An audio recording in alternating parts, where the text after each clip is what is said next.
Hello, everyone.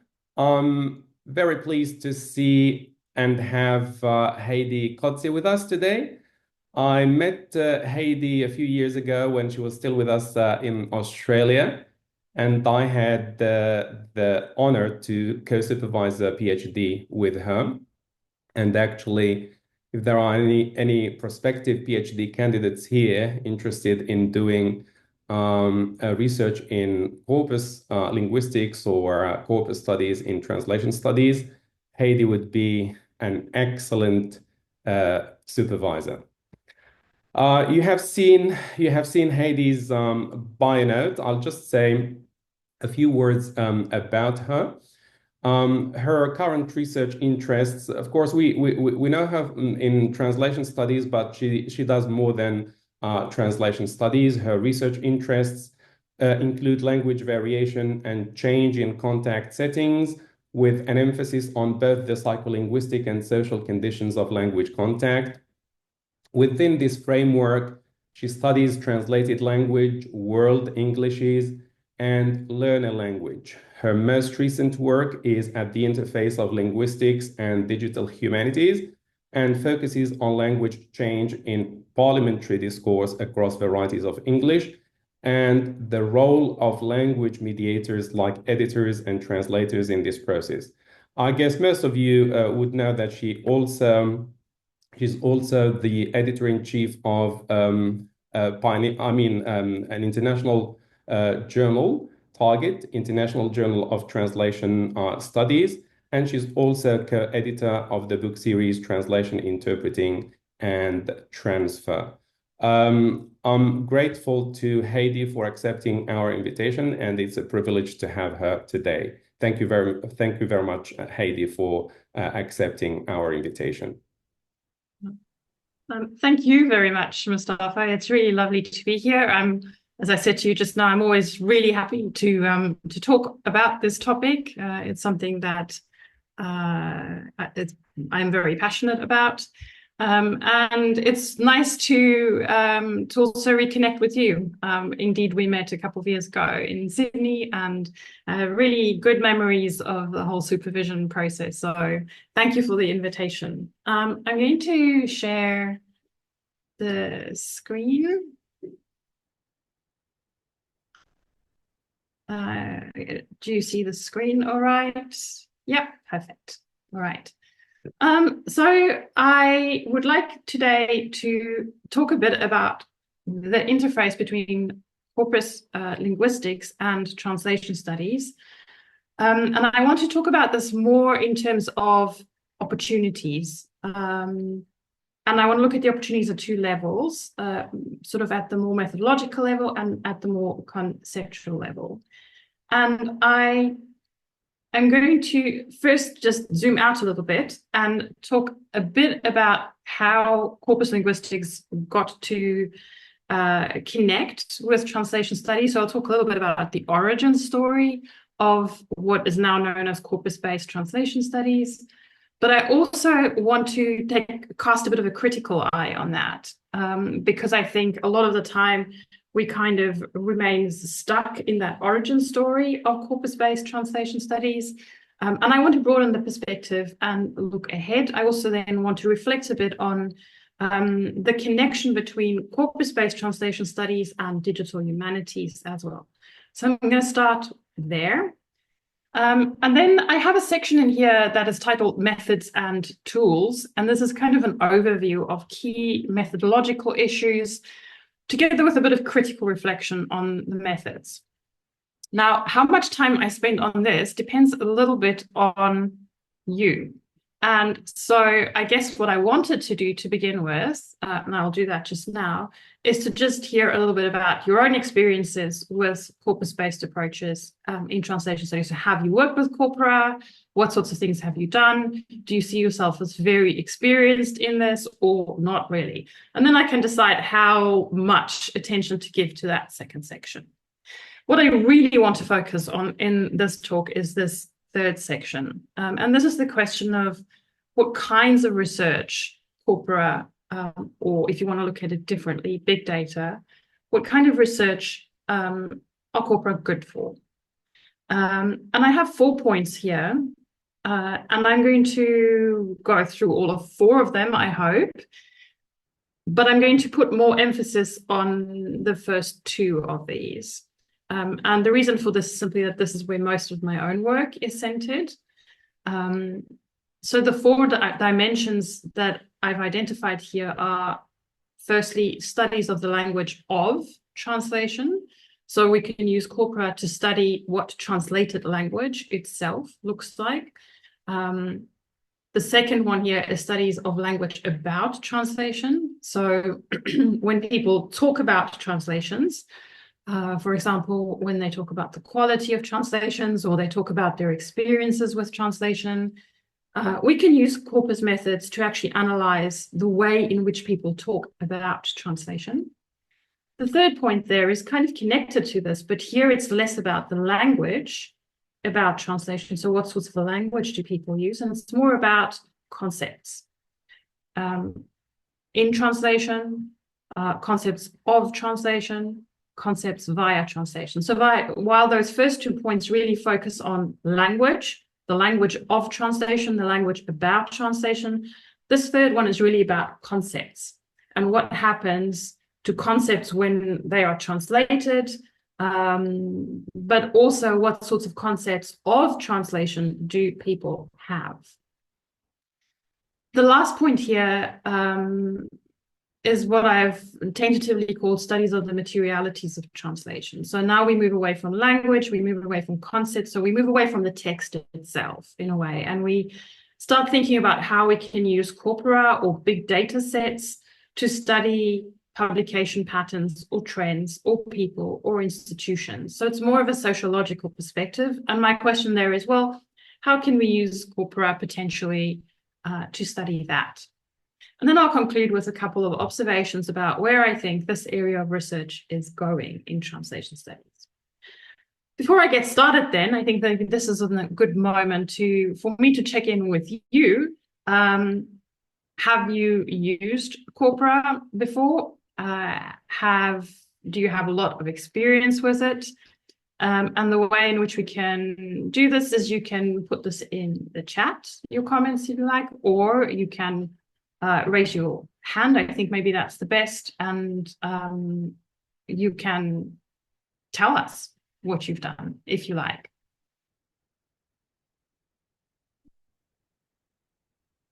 So just a brief note about, have you used corpora before? A lot. What sorts of research have you used it for? It's also perfectly fine to say, well, I've never used it and I have no idea what it is. That's also perfectly fine.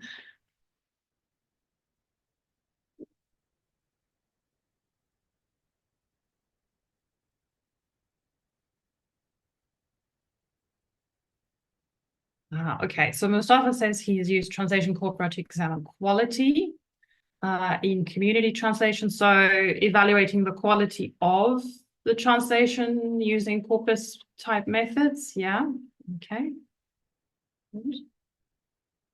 April Zhang says I've not used it before. Okay. Anyone? Tian Su also says haven't used it before.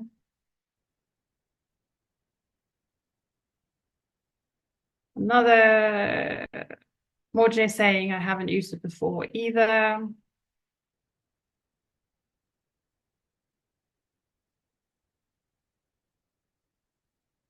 Okay, so I think Jia Zhang says I've used it to calculate some basic features of the text as a way to control text difficulty. Okay, so using a corpus of text and then using some kind of metrics to evaluate text difficulty. And this we often do also in experimental research to check that texts are of equal quality, of equal difficulty.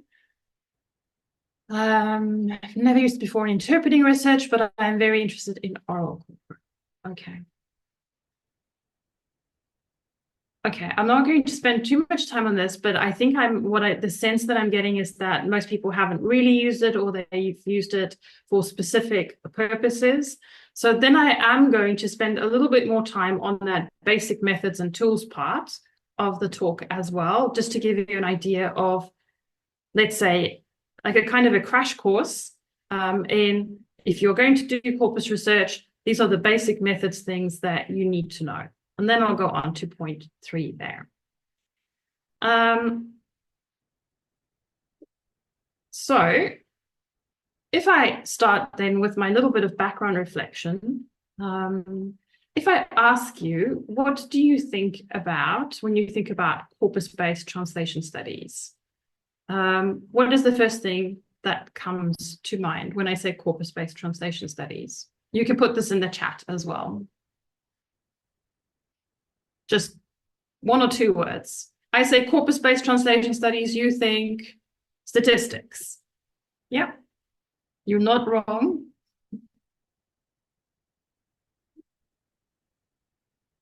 Anything else that you think about when I say corpus-based translation studies?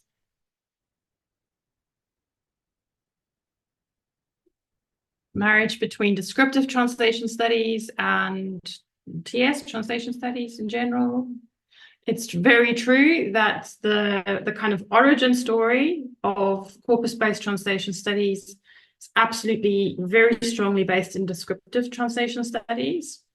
And the reason for that is quite straightforward, because corpora kind of gave a tool to allow people to study large sets of translation data, to allow for generalizations about typical features of translation, about laws of translation, intoris formulation, and so on. Anything else? Jing, hello Jing. Jing says the big picture, quantitative analysis, descriptive translation studies, trends, norms. So yes, you are using corpus data to try and identify patterns. That's the really important feature of corpus-based approaches in translation studies and corpus linguistics generally. So the rationale for using a corpus is always that you want to be able to infer some general trends, some general patterns. You want to be able to generalize. Okay, now, normally when I do this talk or versions of this talk, when I ask this question, the thing that comes up when I ask, what do you think about when you think about corpus-based translation studies is this. So the idea of translation universals, or the idea of translationese and so on. And this is very much part of the origin story of corpus-based translation studies. So the first connections, formally worked out connections between corpus linguistics and translation studies came in the early 1990s in a series of papers written by Mona Baker. And Baker was the person who proposed this idea that we could use corpus methods to study typicalities of translated language. So we could use big corpora of translated text to understand what translated language looks like. And she then proposed this idea of translation universals.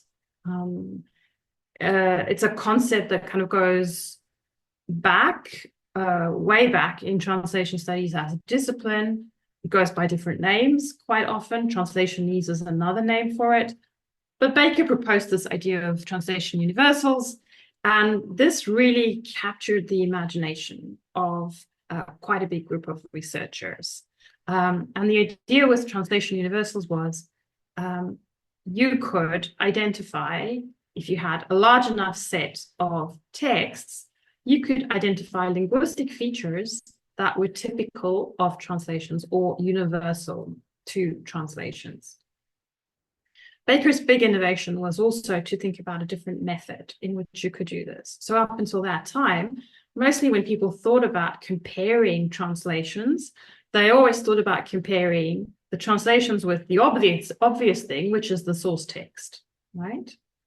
And we're going to come back to this just now, but this is what we call a parallel corpus, where you have a source text and a translation.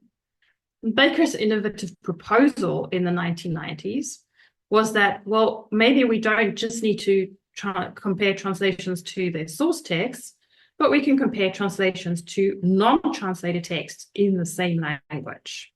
Right? And now we're really used to this idea of comparable corpora. It's really widely used in translation studies, but at the time it was really innovative. And it reflected exactly the same trend that you see in descriptive translation studies. So the move towards thinking about translations not as something that only has a relation to the source text, but as a text that functions in the target culture and that meets the expectations and the norms of the target culture. So indeed, descriptive translation studies, corpus-based approaches to translation were very much aligned at that time. So this is kind of the origin story of corpus-based translation studies. These ideas became really prominent in the discipline. So even now, the idea of translation universals is really common, but it's also an idea that has really been very much critiqued by many people, including me. So the idea now that there are linguistic features that always occur in translations, no matter the language pair, no matter the time frame, no matter the genre, this is not really something that that's accepted anymore. So the term universals is really contested, not really widely used. But what we do tend to agree on in this area of research is that translated language has certain typicalities or patterns. I'm going to come back to this. The point that I do want to make here is to say that these ideas of universals and translationese that came from this origin story of corpus-based translation studies have been really influential to the degree that they've kind of become zombie concepts. So I call them zombie concepts, which is a concept from Beck, who uses it in a completely different line of argumentation. But the idea of zombie concepts is that they are these concepts or ideas or categories that we keep going back to when we think about things, but they don't really capture what things are like in the contemporary environment anymore. So something like universals is such a zombie concept. Something like the features of translated language has the potential to be that as well, when people just kind of use these ideas to explain whatever they find in the text without really critically engaging with the concept themselves. So I'm going to come back to this idea a couple of times of zombie concepts in translation research or in translation studies research, and specifically to do with corpus-based translation studies. But universals is a concept like this, and it's one that's really been a part of the conceptual infrastructure of corpus-based translation studies for quite a long time. In the meantime, though, corpus linguistics approaches in translation studies and elsewhere have really moved on. And it's increasingly expanded its focus, and increasingly it's also in the territory that people describe as digital humanities. And so a question that I get very often is, well, what's really the difference between corpus linguistics and digital humanities?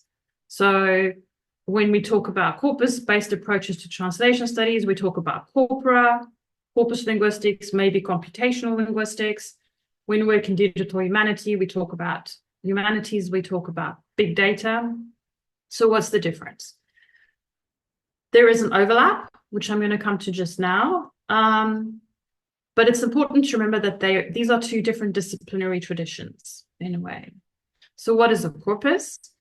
From within corpus linguistics, a corpus is defined basically as a set of machine readable texts, which you can use to study a specific set of research questions. And usually we assume that a corpus is of such a size that you cannot really analyze it manually in a reasonable time frame, which tells us that you generally also need some kind of tools to analyze a corpus. So we use these large data sets. We use a combination of automated analysis, but also manual analysis. And corpus-based approaches can be both quantitative. So someone said earlier, Jean said quantitative analysis. Jianfei said statistics.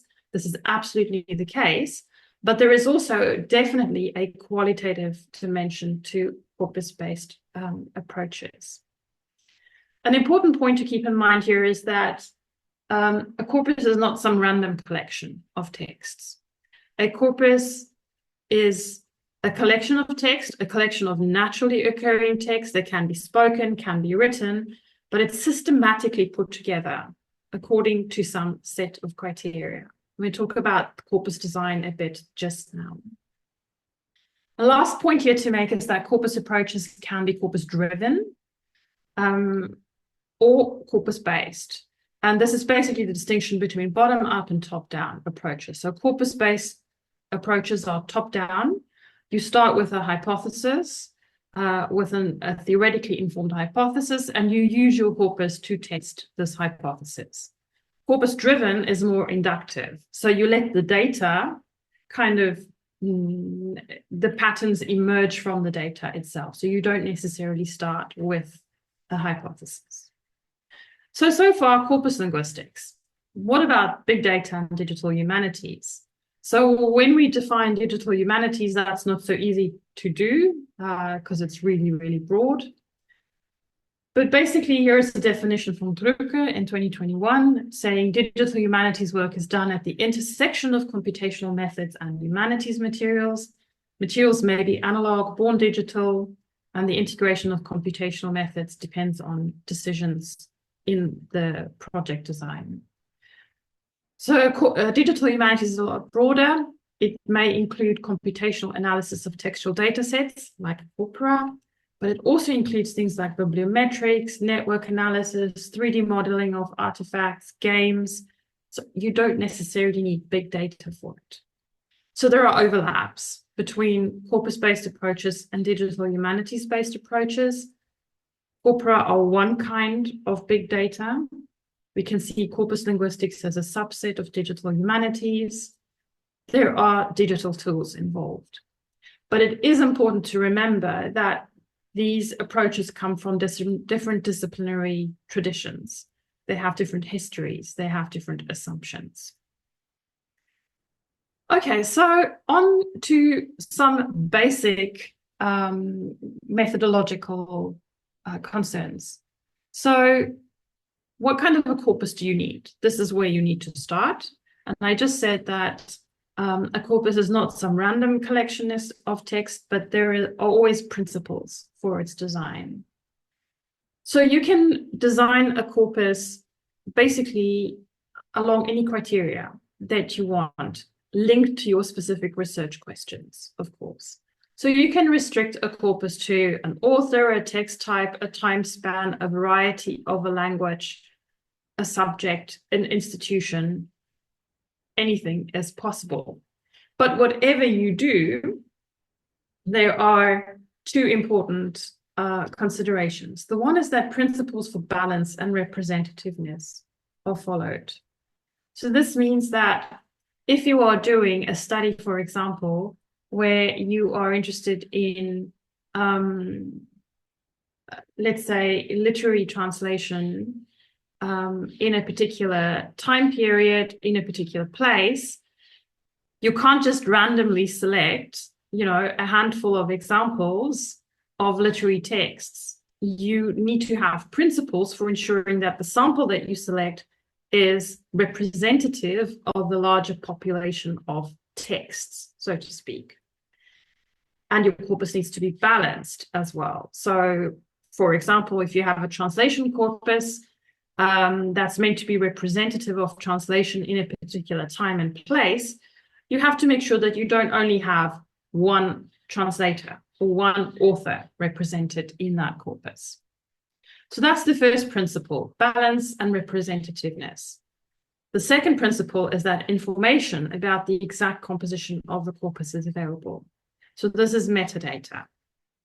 You know, as a researcher, how many words you have in each text or in each subcomponent of your corpus.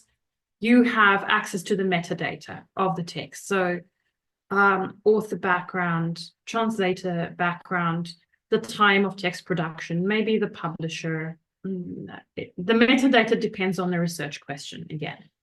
And usually you have this code and a header in your document, which looks a bit like this. So the header you see at the top of the screen there with the @ signs in front of it. And you can see here the metadata coded here are things like the languages, which is English.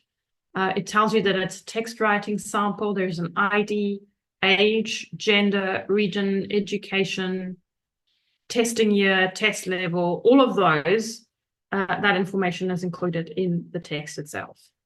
Now, do you have to have a header for this? Well, no. So a lot of the times we make what I call quick and dirty corpora, which are self-collected, self-designed corpora. And then you might not go through all the effort of actually coding this in your file itself, although you should. And instead you have this metadata in a separate file. So in an Excel spreadsheet or in a CSV file or in some other data frame where you know what the features are for each text. And this allows you to link those patterns that you see in the textual analysis of the text itself with, for example, demographic variables to do with authors or translators or writers, as the case might be. A second methodological issue to do with corpora has to do with annotation.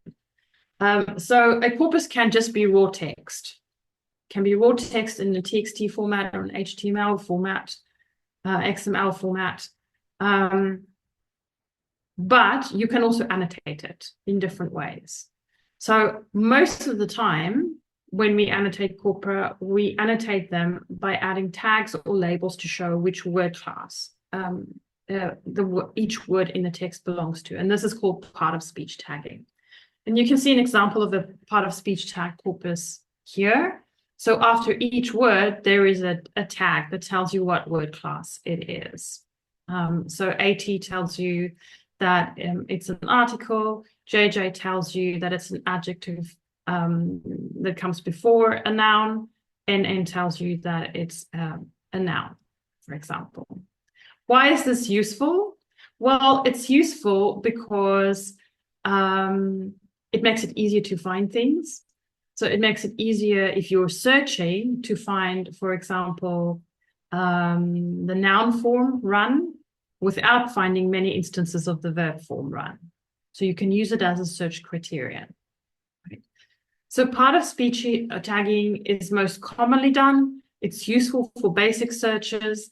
It's also essential for computational approaches. So if you're going to do any computational analysis or you're going to do analysis where you're looking for syntactic patterns, then you need your tags to write regular expressions or search expressions to find syntactic patterns.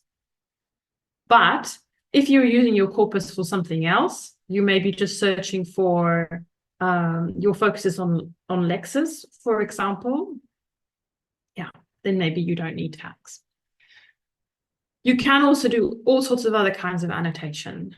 Phonetic, prosodic, syntactic, semantic, pragmatic, discourse, stylistic, lexical, all of it can be done, but you don't necessarily need it, right? And whether you need it or not depends on what your research questions are. So a lot of people think, oh, I can't work with a corpus because it's too much work. I don't know how to do these annotations. It's overwhelming, but sometimes you don't need it. Sometimes just the raw text is sufficient. Okay, what kind of corpus do you need? Again, it depends on your research question. There are lots of different types of corpora available. So I've on the slides put here a couple of examples. So you have general or reference corpora, which are big corpora of different languages or language variety, which we use as a way of providing a base, a frame of reference. But we also have specialist corpora, and these focus on particular kinds of language use, like interpreting corpora or subtitle corpora, corpora of particular text types. We can have synchronic corpora, diachronic corpora, regional corpora, looking at regional varieties of a language, learner corpora versus native speaker corpora. We also have, for example, learner translator corpora in the MUST multilingual student translation corpus, multilingual corpora, spoken, written, mixed corpora. So all of these possibilities exist. What kind of corpus you need depends on your research question. It is a lot easier now to compile a corpus than it has ever been. So when I first started doing corpus linguistic work, with the availability of digitized text and the ways of digitizing text were not as advanced as they are now. So these days, it's really easy to compile a corpus, and there are also vast corpora available already made. So I've given here 2 examples for the Brigham Young University corpora and the corpora available in Sketch Engine, which are corpora that you can already use. But for translation studies specifically, what we mostly use is a corpus that allows us to make a comparison. And I've already touched on this a little bit. There are 2 basic comparisons you can make. The one is a comparison with the source text, or source texts, and the one is a comparison with non-translated texts in the same language. And these give you 2 kinds of corpora. So you have either a parallel corpus, bilingual, or you have a comparable corpus, which is monolingual.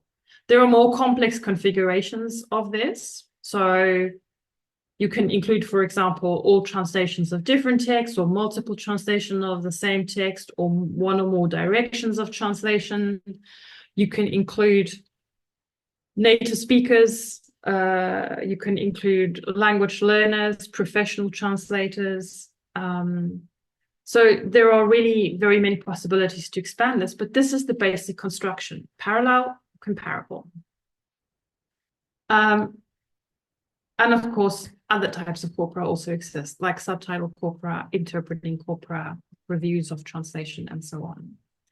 We can also make more complex designs. And this is a figure from describing a corpus that a former PhD student of mine made, which is a bidirectional combined parallel and comparable corpus. And it consists of, in her case, English originals with their parallel Afrikaans translations, but also Afrikaans originals with their parallel English translations. And so now you can do quite a lot of analyses, because you can analyze translation directions, goes in 2 directions, but you can also do a comparable analysis comparing English originals and English translations and Afrikaans originals and Afrikaans translations. Plus, you can also compare the English originals and the Afrikaans originals to see whether there are contrastive differences between the languages. So corpus design is something to think really carefully about, but also something that's become a lot easier over the last couple of years. If you're looking for ready-made corpora for translation and interpreting studies, these are some of the places or some of the corpora where I think it's good to start looking. So Clarin is a really good resource within Sketch Engine. There are possibilities, and there are some translation-specific corpora, which I've listed here as well. But most of the time, you're going to find that there is no ready-made corpus for what you want to do. So you have to build it yourself using then those criteria that I mentioned already. So I've mentioned some of these criteria already, so I'm not going to spend too much time on this slide, but representativeness is essential. It's the point of having a corpus, is that you have something that is representative of a larger form of language use or a language variety. Because if it's not representative, then there is not really much of a point in using a corpus. So representative is the difference between kind of cherry picking or hand picking your data but also on the other end of the continuum, a difference with unstructured big data. So now it's easy to make a corpus by just indiscriminately scraping things from the internet, and that's also not representative necessarily. I've already talked a bit about balance. Balance is especially challenging for translation corpora because translation flows are uneven. So if you have a bidirectional translation corpus, then you would want to have equal numbers of texts across different genres going in both translation directions for your corpus. But the reality is that translation doesn't work that way. There are always more texts being translated into one language rather than in the opposite direction. And then the challenge is, how do you account for that? Another big challenge is comparability. So a comparable corpus rests on the assumption that the text you have in your translated subcorpus and the text you have in your untranslated corpus in the same language are comparable with one another. And this is really difficult to achieve because there are always subtle differences between different texts that may influence the results that you get. Other questions that you need to consider is things like size. How big does a corpus need to be?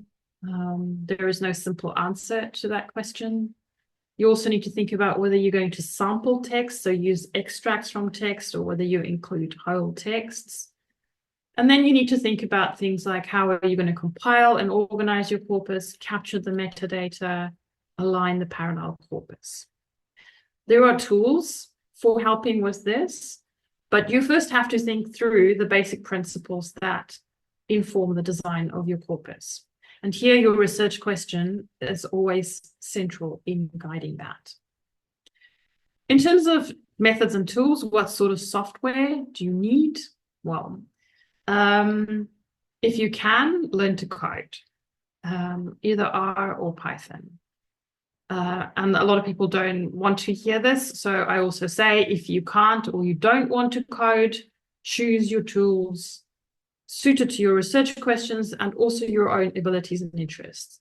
So if you're not really a quantitatively oriented person, you're not really into statistics, choose your tools aligned with it. So don't try and do something that is not aligned with your own interests and abilities either. But whatever you do, you need some kind of software to make the corpus searchable and analyzable. So some corpora, like the ones I've listed on the previous slide, have their own interfaces, but there are also various kinds of concordances or corpus analysis software that's very widely used. And they kind of go on a range from more oriented to specialist corpus linguists and more for general users. So more on the specialist corpus linguistic side, you have Wordsmith tools, you have Lawrence Anthony's suite of tools as well, which is free and very good. And then, but that requires you to know a bit about corpus linguistics. Not a lot, but a bit. If you don't really know a lot about it and you kind of want a more accessible tool, then something like Sketch Engine, Lanxbox, Voyant tools are things that you can use. But the more you go into these kind of black box type tools, so the more you use a tool that does an automated analysis for you, the more careful you need to be, because, well, there are risks involved, because you don't know what the tool is doing. You maybe don't understand what the tool is doing, but you're using the outputs. So if you're using a sort of black box type tool, be careful. And ultimately, I think that the more control you have over the analysis, the better. And now we come to the question of statistics. So do you need statistics for corpus linguistics? It depends. And the examples that I'm going to show you just now use statistics in lots of different ways. So sometimes a simple frequency comparison is enough. So you say a feature occurs so frequently in this corpus compared to this corpus, and maybe that's enough, but very often not, right? And in corpus-based translation studies, there is this whole range of approaches, from qualitative to more simple quantitative, looking just at frequencies, to more complex association measures like correlations, to really complex variationist methods. There are also monofactorial methods, which just look at one factor at a time. So, for example, you're interested in the difference between translated and untranslated text. That's monofactorial. There's just one factor. But it can also be multifactorial. So you can also, for example, be interested in the difference, not just between translated and untranslated language, but also translations by professionals and student translators. And then it becomes multifactorial. And then at the upper end of the quantification, you have straightforward computational modeling. Again, there is no straight answer in saying, well, what do you need to do? What should you not do? There is a tendency in corpus linguistics more generally, and in corpus-based translation studies, towards greater quantification. So the idea is that, yeah, we need statistics, but there is certainly room for more qualitative or simpler statistical approaches as well. But there are also, I think, quite deep epistemic questions here in terms of how do we capture the complexity of translational phenomena? Does a quantification of the frequency of a feature really tell us, does it really tell us what's going on? And there are also questions about the structure of the data and the methods that we use and how it influences our understanding of the phenomenon. So if you have a corpus and you're looking at it as in a concordancer, which pulls up a line of text at a time, how is that influencing your interpretation of the data? All right, this is where I'm going to stop with the methods section, which took a little bit longer than I thought. But I hope this gives you an idea of some of the basic things to consider when you want to use a corpus-based or corpus-driven approach in your study. So what I want to do in the rest of the talk is kind of give you a bit of an overview, and it's quite a general overview of the types of research that you can use corpora for. So I said earlier on that for a really long time, corpus-based translation studies was associated very strongly with one kind of topic, which was just studies of the features of translated language, or the universals, so-called. So that first bullet point that I have there, that was really for a long time the focus of corpus-based translation studies. But it's expanded a lot. And it's that expansion that I kind of want to give you a little bit of a sense about in the rest of this talk. So this is what I'm going to be focusing on, and I'm going to take this step by step. So we start with studies of the language of translation. And this is really, as I said, the classical use of corpora in translation studies. And the first focus here is indeed under the features on the features of translated language. So from the very early studies that were done on this in the late 1990s and early 2000s, there has really been an incredible amount of development in this area of research. So we're not really just thinking about the contrast between translated and non-translated language anymore. We're thinking about the complexity of other factors involved, like the expertise of the translator, or whether they've been using tools, the role of machine translation. We think of factors like directionality, language proficiency. And basically what we see in this area of research is a move away from this simple, straight quantification of saying, okay, this feature is more common in translations than in non-translations, and so it must be explicitation, whatever. Rather, we go back to what was really the original thinking of this area of research, which is not just saying translated language is different from non-translated language, but actually trying to understand why this is. Because that, if you go back to Baker's original papers, that was really what she was trying to advocate for, was saying, yeah, we know there are trends in translated language, but the really interesting question is why? So what factors influence translational behavior? What constraints play a role? So this is kind of part of this process. So I mentioned this idea of zombie concepts before, and that universals have become kind of like a zombie concept. So what we want to do in this area of research is to kind of revivify or bring alive these zombie concepts by kind of really critically engaging with what do we mean by the idea of a feature of translated language, and really going deeper into why these features occur. So in this area of research, people have focused on these kinds of features, which will maybe be familiar to some of you. So simplification, increased explicitness, linguistic conservatism, cross-linguistic influence. And there are lots and lots of studies on this. And in this area of research, there are quite a lot of different directions of development. And I'm not going to focus on these in a lot of detail because they're quite specific. So I'm going to skip some of the slides in this section and just focus here on what really are the key features of the developments in this area of research. One is moving away from exceptionalizing translational language use. So for a long time, the focus was on, okay, translated language is different. How? And now we're starting to think about, okay, but translated language is just one form of contact influenced or bilingually influenced language use. So how is it the same or how is it different from other similar forms of language use? So we're kind of broadening the scope in these studies. Secondly, really thinking about a theoretical framework for this work, because that kind of lagged behind in this area of research for a long time.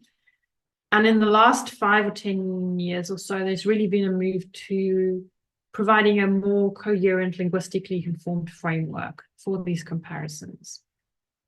And then lastly, there's really been a lot of methodological development in this area of research. So instead of those simple frequency comparisons, kind of looking at more complex multifactorial and multivariate approaches. So these I skip over to get then to the second area in which there have been a lot of developments in studying the language of translation. And this is kind of the intersection between corpus-based discourse analysis or critical discourse analysis and translation studies. So in that first area of research, the focus is on understanding the features of translated language and why it looks the way it looks. In this area of research, the focus is more on looking into the relationship between translated texts and the social and the cultural context in which they're embedded. So here the questions are more like, how does a certain set of contextual variables influence translation choices? Or how are aspects of the context represented similarly or differently in translated versus non-translated texts? So you could ask here, for example, a question like, how were concepts of COVID or of the pandemic mediated in translation? And you could use corpus approach for that to study how the pandemic and decision-making around it were represented in translated versus non-translated text, for example. This area of research is really strongly linked to discourse-based corpus linguistics, critical discourse-based corpus linguistics especially. So the work of Paul Baker and Tony McHenry and others who've done a lot of work, for example, on looking at how, for example, particular illnesses, or how particular groups in society are represented in discourse, for example, in media or news discourse. And this research has increasingly made connections with translation research as well. As a theoretical approach, something like critical discourse analysis in the work of Fairclough and others has been really influential as well. What sorts of methods do people use here? Things like keywords analysis, collocational analysis, sentiment analysis, analysis of semantic prosody. So here it's not so much about the linguistic features themselves, but rather it's more about how the language around certain concepts or ideas is organized and what this tells us about how people foreground things in texts, whether they are translated or not translated, or how they evaluate particular aspects of texts. In this area of research also, there is more and more research being done that's also linguistically informed. For example, making use of appraisal theory or theories around evaluative language as well. The third sub-area of research under studies of the language of translation are studies of translation style or translator style. And so here is really an area, a quite fast developing area in literary translation research, where people are interested in style, literary style. And if we define style, then most people would say, well, it's kind of the way in which an author uses linguistic choices or combines them in a way to create certain effects. Okay? But the problem with style is that it's a really difficult concept to operationalize. So you ask questions like distinctive of what or in what way? What do we mean by effects? And what are linguistic choices? So if you want to study style using corpus methods, the first thing that you need to do is to really define what you mean by style. And that is notoriously difficult to do. There are really two ways of going about it. And they kind of, again, a top-down and a bottom-up approach. And the stylistic approach is where you identify a particular set of features through a close reading of the textual evidence. So you might see that a particular author makes particular lexical choices or syntactic choices more often. And then you focus on that as an element of their style. Or you can use this bottom-up approach, which is more a stylometric approach. And a stylometric approach is basically you just throw all of the texts in a big basket and you computationally calculate which features are more typical of a particular subset, like a particular author's work. And those then become the typical features of that author's style. So there's a lot of work being done in translation studies, studying things like the studies of like the style of authors and also translators. So can we identify a particular style of a translator? And this assumes that an author and also a translator, they have a kind of a stylistic fingerprint in the text. And you can use corpora to identify what these fingerprints are. For translation, this is difficult because you have the style of the author and the style of the translator kind of overlaid on one another. And so pulling them apart is really complex to do.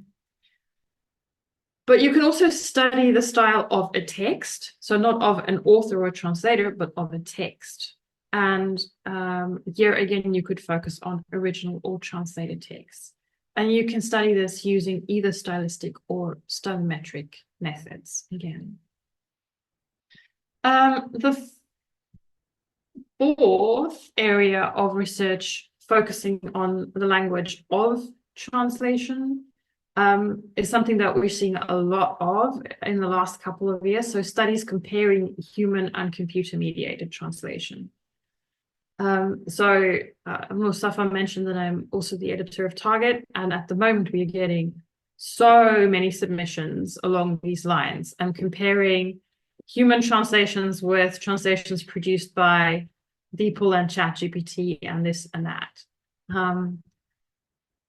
This is important research, of course, but for it to be really meaningful, it needs to go beyond just, okay, I compared the human and the machine or the AI-generated translation, and these are the differences, right? To make this research useful or meaningful, it needs to either have an applied focus in terms of how do we maybe improve machine translations or AI-generated translations.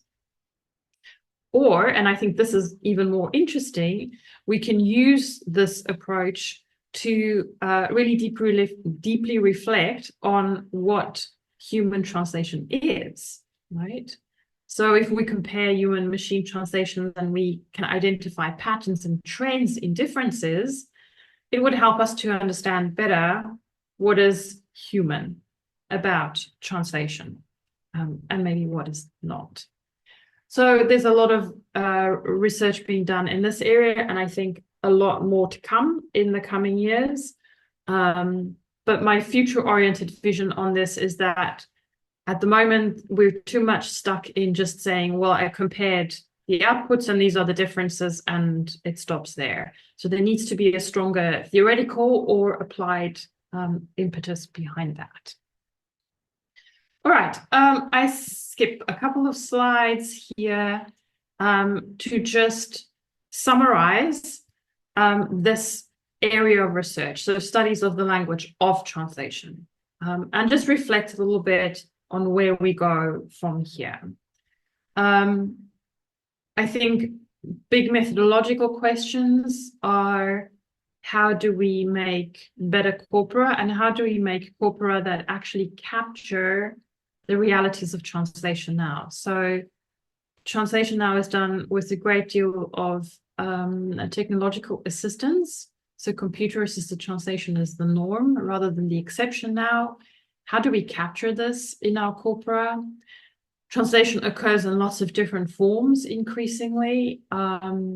Subtitle corpora, interpreting corpora, which are really quite scarce. How can we compile better corpora? And with that, refining our metadata. So in ye olden days of corpus-based translation studies, it was sort of acceptable to just say, here are my translated texts and here are my non-translated texts.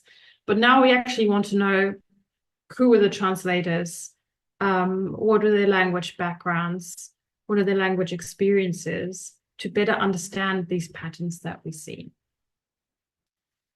Other developments, we need to look better at conceptualization and operationalization. So I talked about zombie concepts earlier.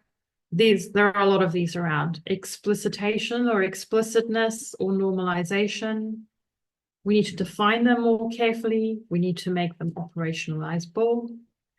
We need to think carefully about a balance between quantitative and qualitative analysis. And then there are some more complex conceptual questions. So oftentimes when we look at the features of translation, we want to look for explanations, and then we may look for explanations in cognition, the cognition of the translator, or in the context. But the question is, can we really infer causation from corpus data? And most people would say, no, you can't. So we need a lot more conceptual work in this area of research. All right, I move on now to the second of the 4 focuses, and this is going to be the last one that I'm going to look at in a bit of detail. The last 2, I'm just going to give some outlines about. This focus deals with studies of language about translation. So it's not the language of translations, but the language about translation. So when people talk about translations, what do they say? What is their language like? And here we are really talking about translation reception studies in a way. So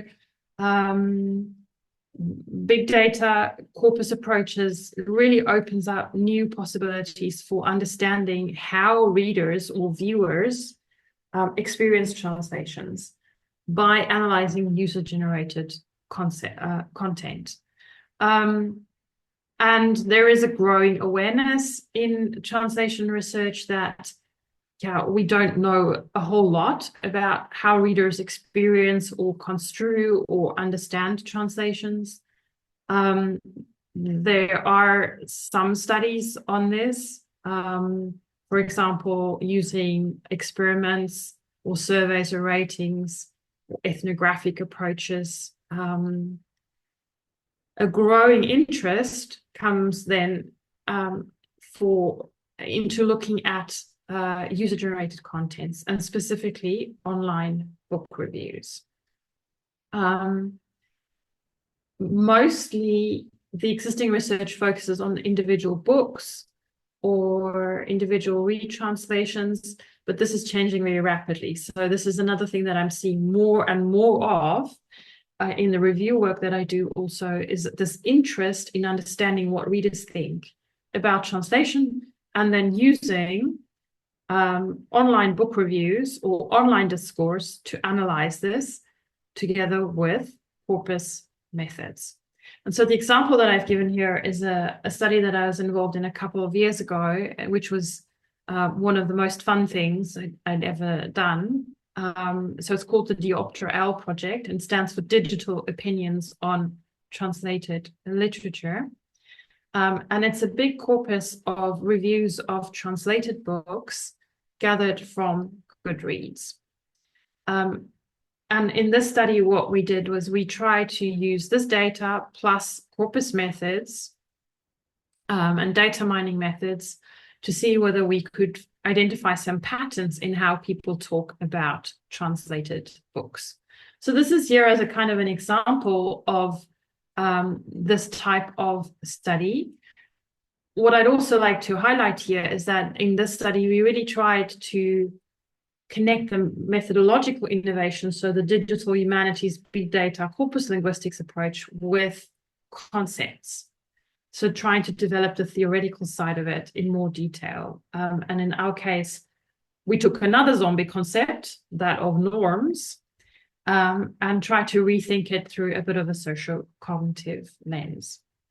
So I think in reception studies, there are really lots and lots of possibilities for using corpus methods and online book reviews. But there are lots of questions here as well, methodological questions. There are questions around the ethics and the practicalities of using user-generated content. So is it okay to just scrape stuff from Goodreads or Amazon or wherever and use that for analysis? There are lots of different views on this.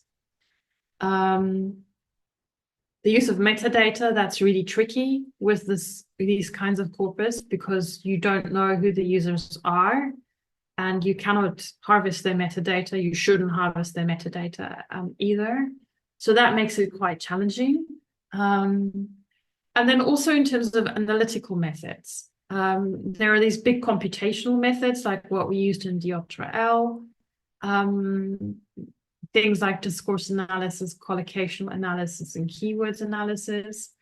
But also what I learned from that project was that close reading has a lot of value too, because when we started close reading these reviews, we actually found a quite different picture emerging from the data. So the kind of mini narratives that book reviewers tell when they review a book. So they very often say something about, I first read this book when I was a child and I experienced it like this. And so there's a lesson to be learned here about how important qualitative analysis is as well.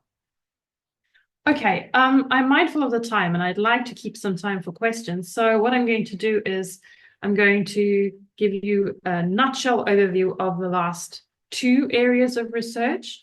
So this third one has to do with studies of concepts in and via and of translation. When we think about concepts of translation, again, an area of research where quite a lot is happening at the moment.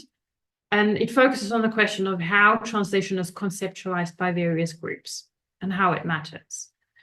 So it's kind of connected a bit to the critical discourse analysis approaches and studies of translation reception, and the toolkit's the same. But here the question is really, how do people conceptualize translation?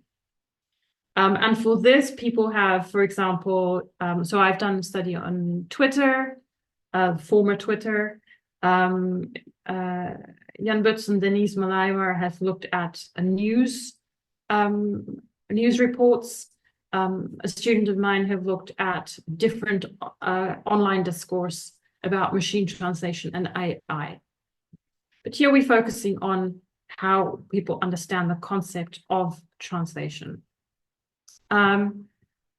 There is also research on concepts in translation. So this looks at translation as knowledge, mediation, or transfer. And here I can refer you to the Genealogies of Knowledge project, which was one of the first projects to start doing this and is still producing work as well.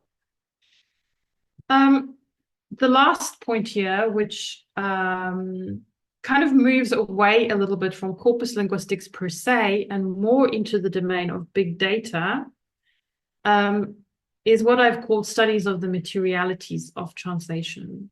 So looking at publications and people and institutions.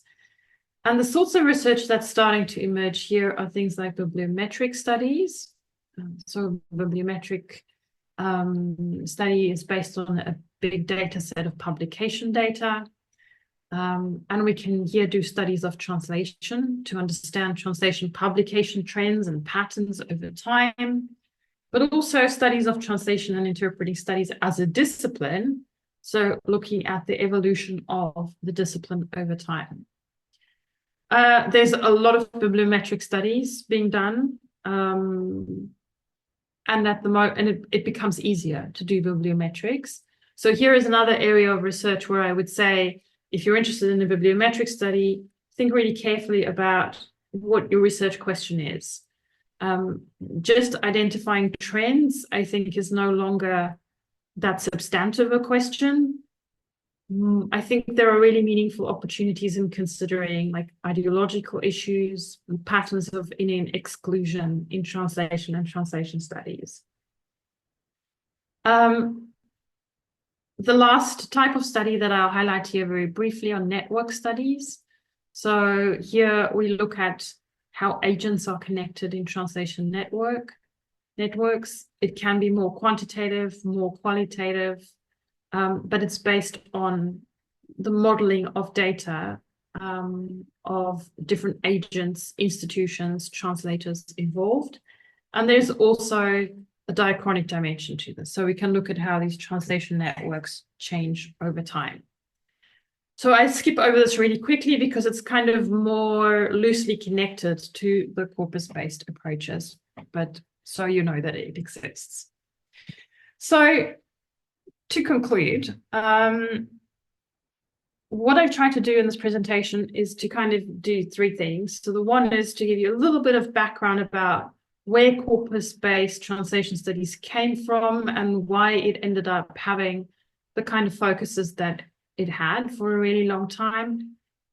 I tried to give you some basics of the toolkit of the corpus-based approach. And then also together with that, a kind of an overview, and it really is a broad and general overview of where this area of research is going and what you can do with corpora in your own research. I love working with corpora, and I think it has tremendous possibilities for lots of different kinds of questions. Despite my enthusiasm, I also have two notes of caution. So the one is, you know, in this era of big data and AI and the accessibility of large amounts of data, I think it's important to emphasize that big data isn't always better. Big data, the fact that you have a big data set doesn't make your research more reliable or more rigorous. And I think we should be wary of fetishizing big data and quantification in the discipline in the same way that we should be careful of doing this for any type of data method. There are always multiple ways of analyzing a particular research question, and it's not that you have to use a corpus approach necessarily. A second note of caution that I have is that, yeah, when I started working in corpus linguistics, you really had to understand the software, and the available software was limited, and it was quite specialized. And over the past decades, what we've seen is the development of tools that are really accessible, really easy to use. And this is good, right? It opens up access. Having these low threshold analytical tools makes corpus linguistics accessible for more people, and that's a good thing. But it's also a risk in the sense that researchers sometimes use tools that they don't really understand. So these are my two notes of cautions, and I want to emphasize that small and carefully curated data sets analyzed by close reading, fed by deep theoretical reflection, this approach is just as useful as a corpus approach or a big data approach. The last point that I want to make is a kind of a meta reflection, asking, or in saying that when we think about corpus-based approaches, when we think about big data and digital humanities and translation studies, we also need to think about exclusion and inclusion in the discipline. You know, we need to ask questions like, whose big data are we using? This corpus data that we're harvesting, who does it belong to? Is it ethically responsible for us to use it in the way that we do? We have to ask who has access to corpora. For researchers working in some parts of the world, it's a lot easier to access the resources than for researchers working in other parts of the world. And likewise, we need to ask who has access to training in the methods that we need for this kind of analysis. These opportunities are not equitably distributed, and in the discipline, I think we also need to work towards changing that. And I'm going to conclude here, and I would like to thank you for your time and your attention, and I am very happy to answer any questions that you might have. Thank you, Haidee. Let's see if we got some comments or questions.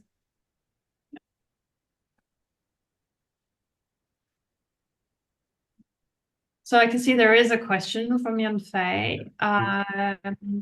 Do you think corpus-based analysis of translated text is more of a distant reading? Is it advisable to combine it with close reading, like case studies for a PhD dissertation project?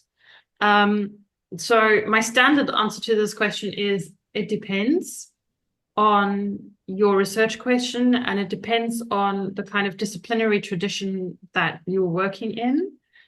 But in general, I think yes.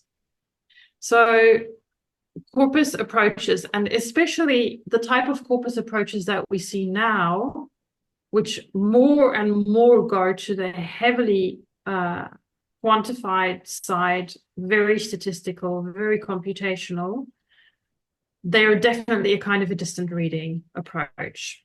And I know from the work that I've done in this area that, yes, you get the patterns, you get the general trends out, but you don't see the depth in the text. So you get the big picture, but you lose absolutely the detail. And often it is in the detail where really the nuance of the interpretation emerges as well.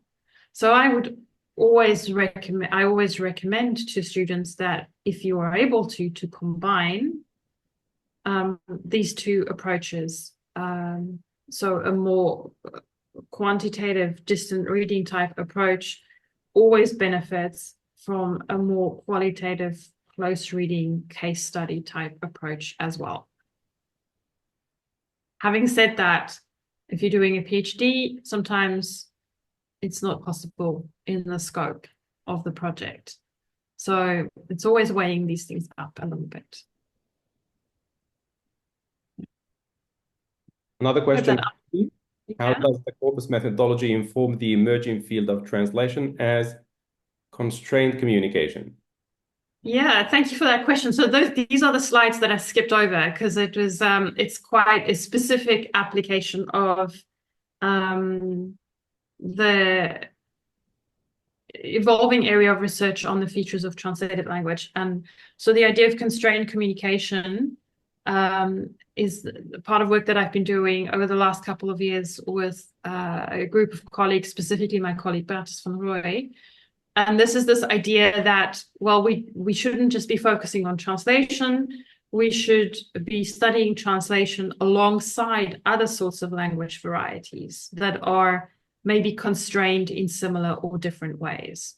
So, for example, translation and second language writing are constrained in the sense that there are two languages active in the mind of the translator and the writer, right?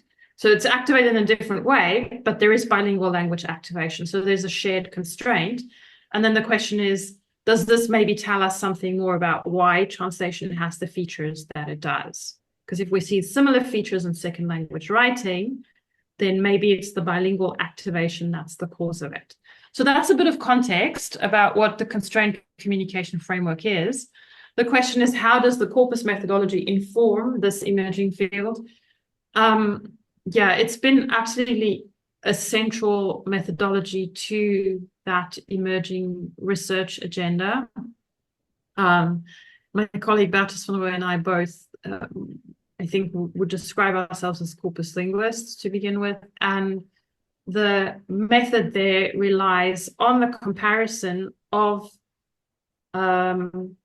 corpus subcomponents. So we design a corpus that has these varieties of differently constrained language and compare the subcomponents of this corpus to one another to identify the similarities and the differences, and to be able to then infer the commonalities between these types of constrained communication.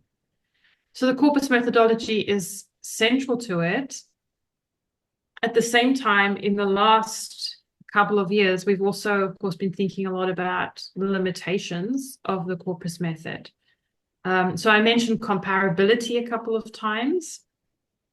And for the constrained communication framework, the comparability of the different forms of constrained communication is always an issue. So that's a methodological question that we're really thinking about how to solve this.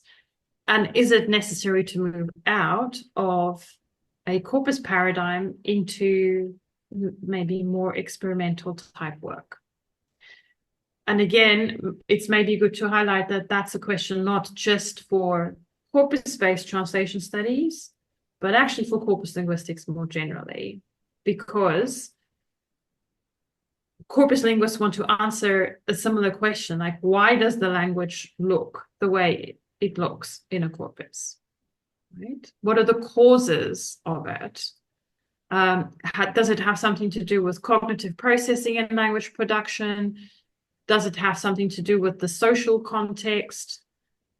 But the problem is that a corpus approach can show you the correlations between things, but it cannot strictly show you causation.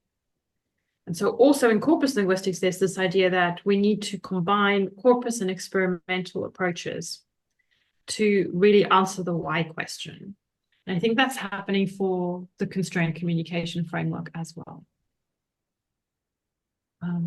Kelly says, fantastic presentation. You mentioned the critical discourse analysis, which includes three aspects: textual analysis, discourse practice, and social practice.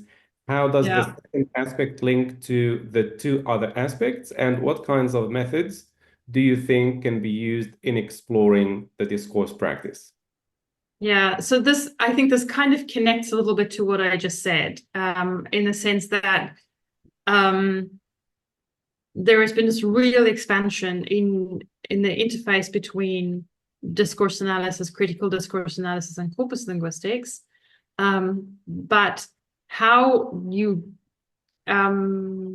link these three aspects to one another with corpus data, I think that's the really tricky question, right? So you can do the textual analysis, sure, but how do you connect that up to the discourse practice and the social practice? So for something like the constrained communication question, the question is, how do you link what you find in your corpus to, for example, cognition in language production? For the more critical discourse analysis oriented approaches, the question is, how do I link what I find in my corpus analysis to the kind of social context more broadly?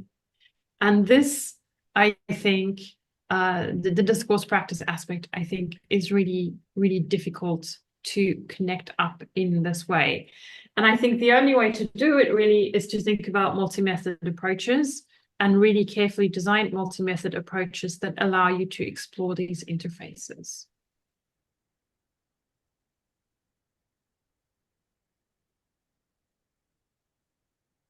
Any other questions? Haidee, can I be selfish and ask the last question? Sure. I know someone here who is doing a PhD study on religious interpreting. And you mentioned that style is difficult to operationalize, and I understand that translation strategies or interpreting strategies would be in the same box, that it's say difficult to operationalize.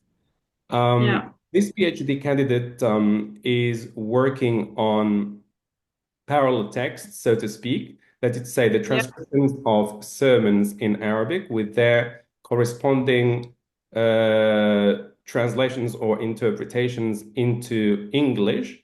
So my understanding is that the extraction of the items she is interested in studying, which are culture-specific items or religious expressions, will need to be done manually. Apart from that, any advice you can share with her in terms of process and research methods? Yeah. So for if you're focusing on something like culturally specific items, indeed one's first inclination is to say, okay, they would have to be extracted manually. But there are some ways in which you can leverage corpus tools for that. So one way of doing it would be if you have your corpus of the original Arabic speeches or sermons, you have the interpreted sermons, to make just start with a word list, right? So you just purely make a word list of these two subcorpora to identify potential culturally specific items. And that also has the advantage that it gives you immediately a picture of frequency of particular items, which tells you something about salience, right? So that's a very basic way of just helping along the extraction, because then you have a list of items and you can concordance them to pull them out in your parallel corpus immediately. So it makes it a little bit easier. I think more complex here is the question of a culturally specific item. Like, what is a CSI actually? What criteria do you hold for that? And for that, sort of a manual identification would be necessary, but also you could think of doing something like a type of a keywords analysis. So if you compare, let's say, your Arabic sermons to some sort of reference corpus, which is going to tell you which words are statistically more frequent in your sermons corpus than in whatever reference corpus you're using, that tells you something about what is distinctive about your sermons, your Arabic sermons corpus, and it might be that culturally specific items come out of that as well. But exactly what you would use as a reference corpus there, I think that would need some thinking through. So yes, I agree, manually is probably the way to do it, but I think that there are ways of using corpus tools to help along that process. And and also to give some substance to the classification of, deciding what is culturally specific and what is not. I don't know, does that help? Yeah, very helpful. Thank you very much, Haidee. Excellent presentation. I'm sure all attendees have enjoyed it. And thank you very much for keeping the time as well. It's been a pleasure to have you, and thank you everybody for joining us. Yeah. I'll let you know about the next one. Thank you. Thank you very much again for the opportunity. Thank you. Thank you. Bye-bye. Bye.